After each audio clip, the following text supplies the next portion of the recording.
travail, c'est la santé.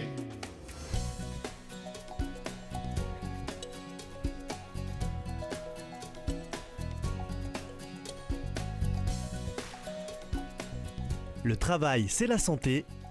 Laurent Garnier. Eh bien, on va faire le point maintenant. On a parlé un peu plus administratif, technique. On a vu ce que la CARSAT a mis en place. Maintenant, à côté de moi, j'ai deux personnes qui sont, on va dire, des personnes de terrain. D'une part, il y a la responsable Cécile, qui est l'animatrice, qui n'est pas professeure. Elle n'aime pas qu'on dise ça. Et puis, une de ses élèves, entre guillemets. Qui n'est pas une élève. Voilà. On a inversé les rôles avec Henriette. Je suis très content de vous accueillir, Henriette. On va parler de votre expérience. Pour nos auditeurs, je pense que ça sera très intéressant. D'autant qu'on va, avec votre permission, pouvoir donner votre âge dans quelques instants. Cécile, donc on vient de voir maintenant la partie qui a été mise en place et on a eu besoin de personnes comme vous finalement pour sur le terrain et mettre en place ces ateliers. Alors on va rentrer un petit peu dans votre profession déjà. Cécile, qu'est-ce que vous faites? Quel est votre métier finalement? Alors avant, si je puis me permettre par rapport à aux informations que Maïté a données sur le coût des ateliers, donc ce sont 12 séances à préciser collectives. Qui représente le coût de 36 €. Après, il y a des aides éventuelles qui sont apportées par les communes selon les cas, mais le coût habituel est de 36 € pour 12 séances collectives. Voilà. Ce qui est quand même très raisonnable. 12 séances pour 36 €, je pense qu'effectivement, c'est assez à la portée de beaucoup de personnes. Ce qui était l'objectif justement de la CARSAT dans la mise en place des ateliers, c'est que ça puisse être ouvert à toute personne, même des personnes qui n'auraient pas forcément les moyens financiers de pouvoir participer. Donc ça, c'est déjà une bonne nouvelle. Il faut préciser quand même que les groupes ne dépassent pas 12, voire 13 participants. Donc ça reste, ça reste très convivial. Très convivial et ça permet à l'animatrice d'accorder son attention à chaque individu. Bon, ça c'est très important. C'est très donc important, oui. on est là aussi pour dire que c'est très convivial et qu'il faut pas hésiter à vous rapprocher. Et ne restez pas toute seule ou tout seul chez vous. C'est l'occasion de rencontrer des personnes qui, comme vous, ont décidé de se bouger un petit peu et de sortir un petit peu de leurs difficultés. Alors, Cécile, justement, vous êtes une professionnelle. Il faut insister sur le fait que vous avez une formation spécifique et que vous êtes là pour accompagner ces personnes. Je sais que vous n'aimez pas le mot de professeur, mais quelque part, vous l'êtes un peu. Absolument pas. Je suis une intervenante, j'ai une formation, donc un diplôme d'état universitaire scientifique et technique que j'ai obtenu après 2 ans d'études à Paul Sabatier, donc pour pouvoir justement pratiquer et gérer les activités physiques, sportives, cognitives auprès du public senior. Donc avec ce diplôme en poche, j'ai ensuite, je me suis présentée auprès de la CARSAT pour pouvoir intervenir sur les ateliers prévention de chute et les ateliers mémoire pour lesquels tout intervenant doit obtenir le label.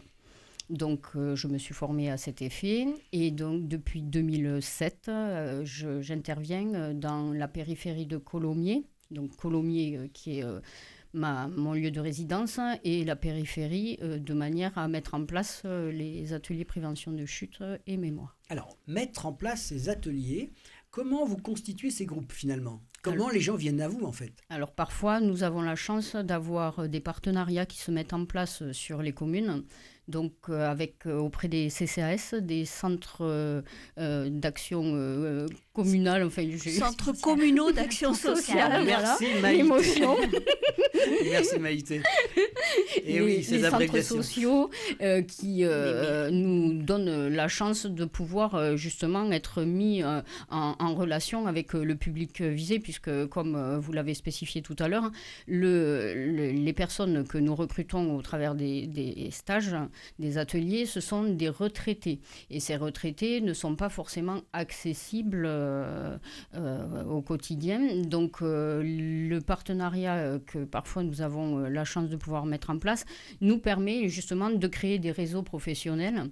Donc par exemple à Cornebarieux, j'ai le privilège d'avoir une interlocutrice au centre social qui est au contact du public, et il y a aussi des mutuelles comme Mutaero, là aussi, donc sur Cornebarieux, on est un trio qui favorise la mise en place des ateliers, puisque il va falloir aller chercher les personnes, comme l'évoquait tout à l'heure Miette, les groupes ne peuvent... Miette, c'est Henriette, je Ah oui, précise pour pardon. nos auditeurs. Hein, C'est la même personne. c'est la petite abréviation d'Henriette. Donc les groupes ne peuvent démarrer qu'à partir de 10 personnes pour la prévention des chutes et ne peuvent aller au-delà de 14 personnes pour pouvoir justement mettre en place les activités de façon sécurisée et que la séance soit à la fois à des objectifs collectifs, mais aussi qui soient auprès des besoins individuels Alors, de chacun. Je voudrais qu'on insiste un petit peu Oui. plus maintenant sur le contenu de ces ateliers. On a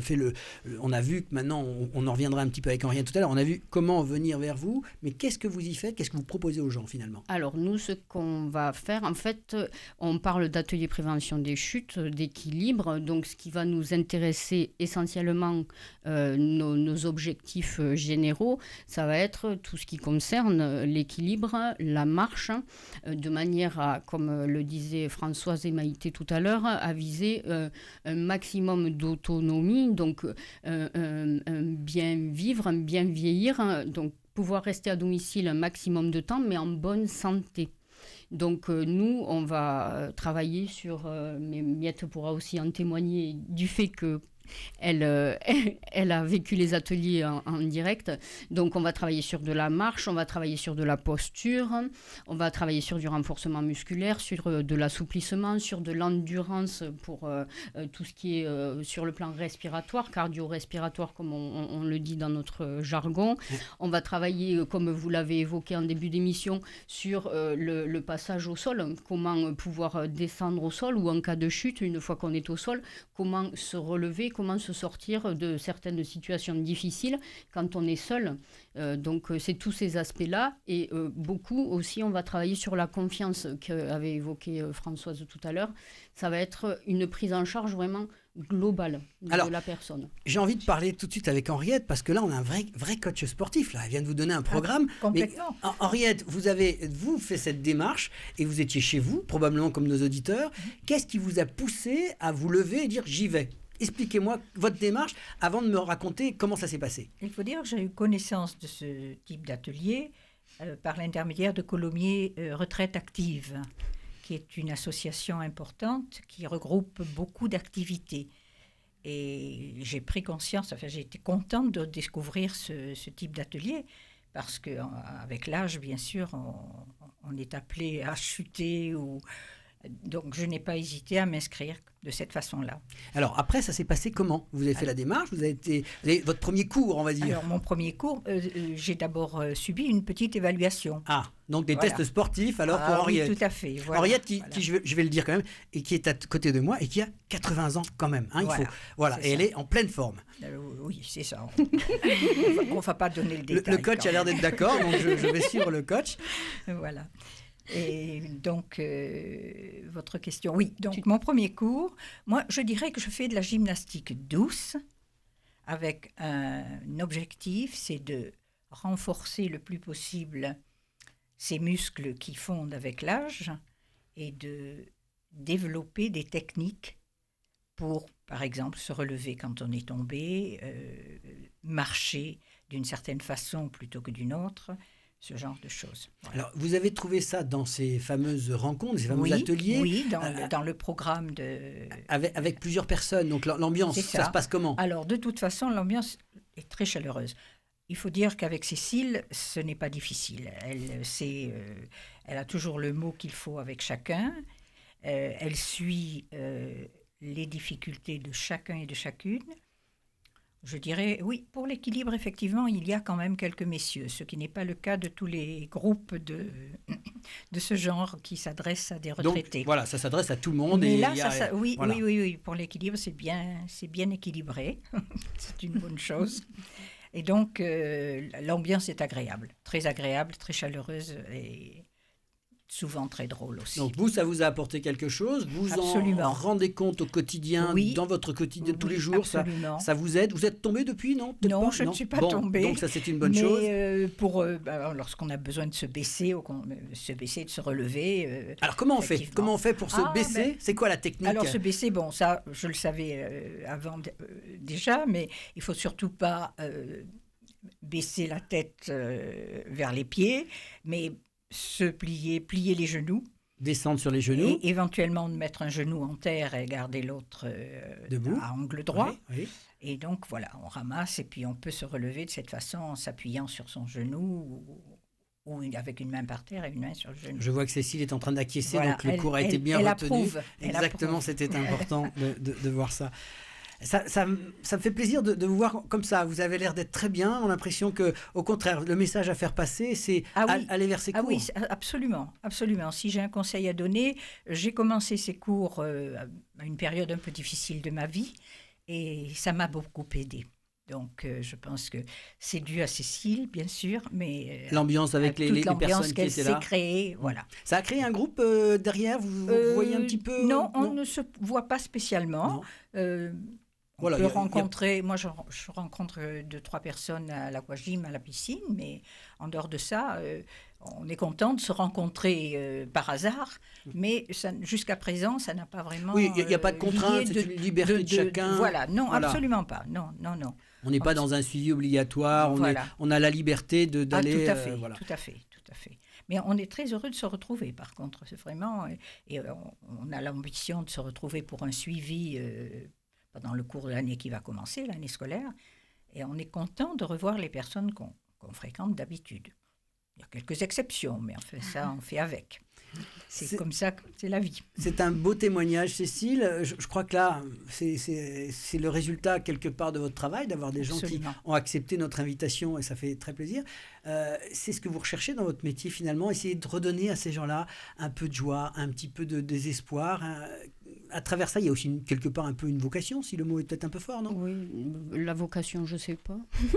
Mais surtout, le plaisir d'être ensemble, de partager des choses, que ce soit sur le plan physique, pour les ateliers prévention de chute, ou comme le témoignait à l'instant Miette, des choses qui plus psychologiques dans le relationnel, des choses qui se mettent en place et qui font qu'effectivement, chaque semaine, on a hâte de se retrouver, de se rencontrer, de pratiquer ensemble cette activité qui, malgré tout, garde, elle a évoqué l'humour, le rire, la joie. Donc, sous des airs joyeux, nous arrivons quand même à travailler de façon sérieuse et à prendre des techniques, à réfléchir aussi.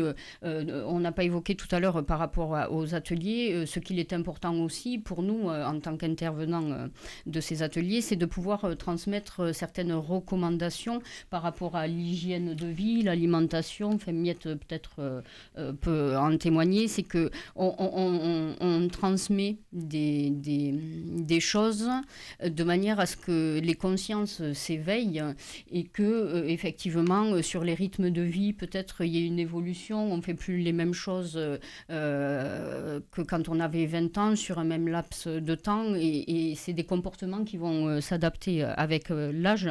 Donc on va aussi aménager son environnement, c'est-à-dire qu'à la maison si on ne peut plus enjamber la baignoire pour aller se doucher, on va mettre en place une cabine de douche et à cet effet, il y a parfois la CARSAT qui fait des visites à domicile de manière à évaluer les lieux et voir si effectivement il y a des travaux à faire et qui parfois participent en fonction d'un certain plafond de revenus, met en place les travaux et les finance en partie. On pourrait l'écouter encore pendant des heures.